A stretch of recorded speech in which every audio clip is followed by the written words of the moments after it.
to kind of go back into what we've seen this season, from 2022 season, we touch on Andrew Thomas. So the next guy I wanted to go to is a tackle who I think is playing the best football of his career right now, and that's Laremy Tunsil with the Texans. This is a perfect kind of situation that I like to talk about, because one of the things that I really like doing is talking about guys who are doing their job at a high level, and when the situation around them isn't good, or the team isn't performing to, where they want to be. I think of Willie Anderson, whenever I think of this, a guy who was just balling out, was consistent, playing all these great players, but it just got totally overlooked during the time it was happening because, well, no social media, but also because the team wasn't having a lot of success a lot of the time. So with Tunsil, I think that's kind of, a similar dynamic is what's occurring here with the Texans, who probably aren't going to win a whole lot of games, but Tunsil, man, is he's playing on an island a lot. You could tell he's getting the elite left tackle kind of treatment, but nonetheless, man, Tunsil's balling right now. This is the best I've seen him play. He played Yannick Ngakoue, Bradley Chubb, Randy Gregory, Robert Quinn, Khalil Mack, and he's done very well against every guy. Maybe a handful of losses in their tops. I mean, he just looks dialed in, man. The run game stuff's good too. He's playing really well, man. I think he might be the best left tackle right now, certainly in the conversation, top three or so. But interesting what you think. Yeah, one of the things that I've seen from Tunsil this year is the actual ability to finish in pass pro. And what I mean by that, like he's always been a good finisher, but I'm talking about actually physically putting people on the ground, Yeah. and pass protection, which has been fun to see. Tunsil has kind of battled some nagging injuries last year. But this year he looks healthy.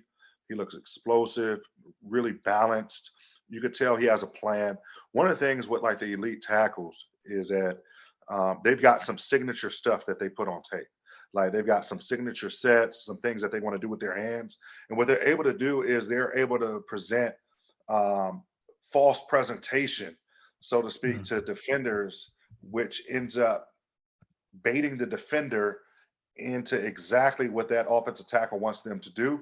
And then they hit them with the signature, whether it's inside hand and riding around the pocket, or whether it's, 3-step short jump setting. But you see like some of the top 4 or 5 tackles, there's like a rhythm to their game. And then there's their signature moves that they always get back to. You think about like Tehran with some of his jump sets, or his crossover set with the inside hand, or his fake cut to getting hands on right now. You think about Trent, where he throws the outside hand and then throws you out the club with the inside hand, or when he sets, you think he's getting ready to vertical set you, and then he 3-step shorts, but then gets back vertical again.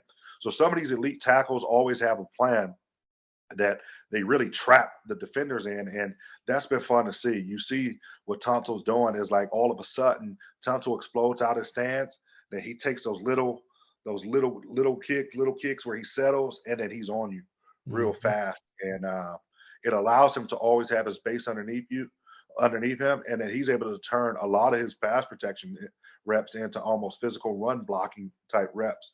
So it's really cool to see, and I think that's where he feels comfortable and wants to get to, where he feels best in his game. So you're spot on with seeing Laremy Tunsil in the light of a Willie Anderson, and I think to a lesser degree Joe Thomas, because social media was around with Joe Thomas, and PFF was around with Joe Thomas, so people knew exactly how good Joe was, even though the Browns weren't very good.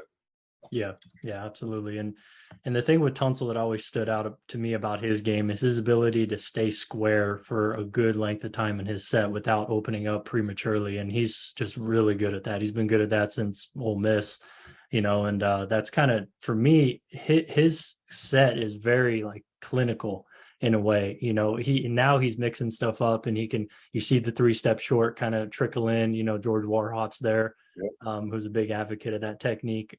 So we see that kind of trickle in with him and Titus Howard now. So he has that kind of aspect added to his game. But man, he's just really kind of clinical with his set. I think he's just consistent, and that's Yep. really what's always stood out to me.